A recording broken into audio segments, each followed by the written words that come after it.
എത്ര പെട്ടെന്നാണല്ലേ സമയം പോകുന്നത്. എനിക്കാണെങ്കിൽ ഞാൻ ഇന്നലെ പ്രഗ്നൻ്റ് ആയിരുന്നതുപോലെ തോന്നുന്നു.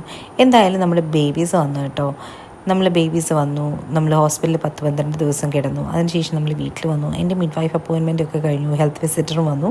അതിനുശേഷം നമുക്കിപ്പം ബർത്ത് രജിസ്റ്റർ ചെയ്യാൻ ടൈമായിട്ടുണ്ട്. UK ബർത്ത് രജിസ്റ്റർ ചെയ്യേണ്ട സമയം പരിധി എന്ന് പറയുന്നത് 42 ദിവസമാണ് കേട്ടോ. അതിനുള്ളിൽ നമ്മൾ ബർത്ത് രജിസ്റ്റർ ചെയ്യണം. ഇല്ലെങ്കിൽ ഭയങ്കരമായിട്ടുള്ള ഫൈൻ ഉണ്ടാവും. ഇൻ കേസ് നിങ്ങൾ ഇനി നെയിം ഫൈനലൈസ് ചെയ്തില്ലെങ്കിൽ നമുക്ക് ബർത്ത് രജിസ്റ്റർ ചെയ്യാം. And you have up to 1 year time നമ്മളുടെ പേര് ഫൈനലൈസ് ചെയ്ത് ബർത്ത് സർട്ടിഫിക്കറ്റിൽ ആഡ് ചെയ്യാൻ വേണ്ടിയിട്ട്. മൾട്ടിപ്പിൾ പ്രഗ്നൻസി ആയിരുന്നതുകൊണ്ട് തന്നെ ഇതിൻ്റെ പ്രോസസ്സ് സ്ലൈറ്റ്ലി ഡിഫറെൻ്റ് ആയിരുന്നു. അങ്ങനെ നമ്മൾ വിളിച്ച് അപ്പോയിൻമെൻ്റ് ഒക്കെ ബുക്ക് ചെയ്തു. നമുക്ക് റഗ്ബി ലൈബ്രറിയിലാണ് അപ്പോയിൻമെൻറ്റ് കിട്ടിയത്. അപ്പോൾ തന്നെ നമുക്ക് ബർത്ത് സർട്ടിഫിക്കറ്റ് കിട്ടി. എനിക്ക് തോന്നുന്നു 12.5 പൗണ്ടാണെന്ന് തോന്നുന്നു ബർത്ത് സർട്ടിഫിക്കറ്റിന്. അതിൻ്റെ കൂടെ അവരൊരു നമുക്ക് സ്റ്റോറീസൊക്കെ പറയാൻ വേണ്ടിയിട്ട് ബുക്ക് ട്രസ്റ്റിൻ്റെ ഒരു 2 ബുക്കും അതുപോലെ തന്നെ എങ്ങനെയാണ് നമ്മൾ ബർത്ത് ടൈം സ്റ്റോറീസ് ചെയ്യേണ്ടതെന്നൊക്കെ ഉള്ളതുകൊണ്ട് ഇതെല്ലാം വാങ്ങിച്ചിട്ട് നമുക്കെന്നാൽ വീട്ടിൽ പോവാം.